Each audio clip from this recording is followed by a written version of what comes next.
This week, Texas Democrats fled the state to stop a vote on the Republicans' proposed voting rights legislation. Republicans contend the changes are necessary to protect your vote. Democrats claim the bills are restrictive and even racist. So they want a national voting rights bill. Here to discuss is Texas Congressman Lance Gooden. Welcome to you, Congressman. How are you? Thank you. I'm great. Good evening. Tell us what is in this Texas voting bill that would make people want to leave a state as great and beautiful as yours and go to Washington, D.C.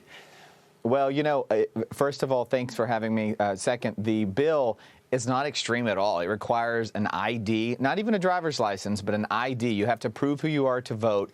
It actually expands access to early voting. It expands the days in large counties. It expands the hours that one can vote. The only thing that's actually taken away from what we had in the past is it's taking away these pandemic regulations that were put in place that allowed drive-through voting and all-night 24-hour voting. That was only in Harris County, which is where Houston is. And Democrats are going crazy that we're not going to continue these pandemic restrictions. They didn't seem to have a problem not continuing to wear masks on their flight to Washington. And as we move through the pandemic, I think it's time to get back to normal. But what this bill actually does is increase access. And they know, every Democrat in Texas that's in Washington now knows that this bill will eventually pass. They know that their actions are not sustainable. And I suspect they're just stalling. But there's lots of time left in this calendar year, and I can't imagine them wanting to spend the rest of their lives in Washington, D.C. I can't either. Having been in Texas and Washington, I'd get on back to Texas as quick as I could. I want to play a clip from you from Joe Manchin and ask you to react to it on the other side. Okay. We're talking about getting a truly good piece of legislation around the John Lewis Voting Rights Act that protects people's rights. That's it. Do you think that you could support something, though, where it would only take 50 votes? We're talking about basically a good piece of legislation that everyone can buy into. We've been able to do this in a bipartisan way for many years. There's no reason why we shouldn't try to do it again. Congressman, their priority is H.R. 1, which is not bipartisan and is not a good piece of legislation and includes stuff we've never done before. So, I mean, they left town to protest a pretty modest Republican bill in Texas. Tell the viewers what is in H.R. 1.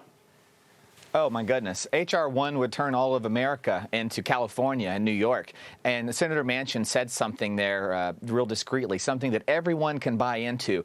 There is no way that everyone is buying into H.R. 1. They won't even get a majority. I don't even think they can get Joe Manchin on board with H.R. 1. But what H.R. 1 would do is change elections as we know them forever. Basically, anyone can vote, no ID, no making sure that you're legally supposed to be voting. Ballot harvesting. Do Democrats really support ballot harvesting? All the illegal immigrants that have crossed the border since this term, Biden's term started, 700,000, I believe. Do Democrats think that all of those immigrants are going to vote for them? Is that why they want everyone to be able to cast a ballot, whether you're illegal or not?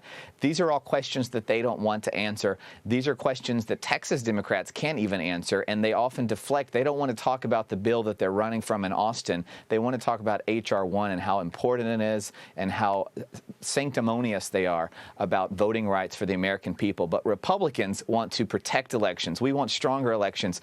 We don't want just anyone voting if you're not a citizen. We want to make sure that the ballot box continues to be sacred, and we want the American people's voices to be heard. We've been preached to by Democrats for the last 7 months, about how Republicans have not respected the will of the voters and how we need to recognize the will of the voters in these most recent elections. Well, Democrats in Texas have not recognized, and I hope they will soon, that the Texas people want Republicans in charge in Austin. They need to get back to Austin. They need to do their job. And if they care so much about democracy and they want to turn the tide in their favor and change laws in their favor, they need to win at the ballot box in the next election. Currently, they don't have a majority. Republicans in Washington, we're showing up. We're doing our job. We're not leaving town just because we know we're going to lose and Nancy Pelosi is going to win the latest vote. I know that this week, when I get to Washington tomorrow, whatever Nancy Pelosi puts on the floor, it's going to pass. I'm not going to enjoy it. But what am I doing? I'm not leaving town. I'm fighting in the next election to make sure that we win back the majority. And I would encourage Democrats to try that if they care so much about democracy. Congressman, it has long since been a dream of those on the left, including some of the media, to turn Texas blue. We got about a minute left, but how much of the shenanigans are really about reapportionment and redistricting coming up in 2022, where I think Texas picks up seats, but certainly the state is reorganized politically? How much of these shenanigans are really about that? Well, a lot. We'll have redistricting in another special session in the Texas state legislature. I think that's in September, October, probably November. I suspect Democrats will get on a plane and go somewhere then. Maybe they'll go to Cancun. But I believe that Democrats are very angry. They're very disappointed in what happened in the last election cycle, and they continue to throw money at it. I would love for them to throw another $1 billion at Texas in the next cycle, because that's that much less money being spent in other states. Texas is a strong conservative Republican state, and I believe it will continue to be.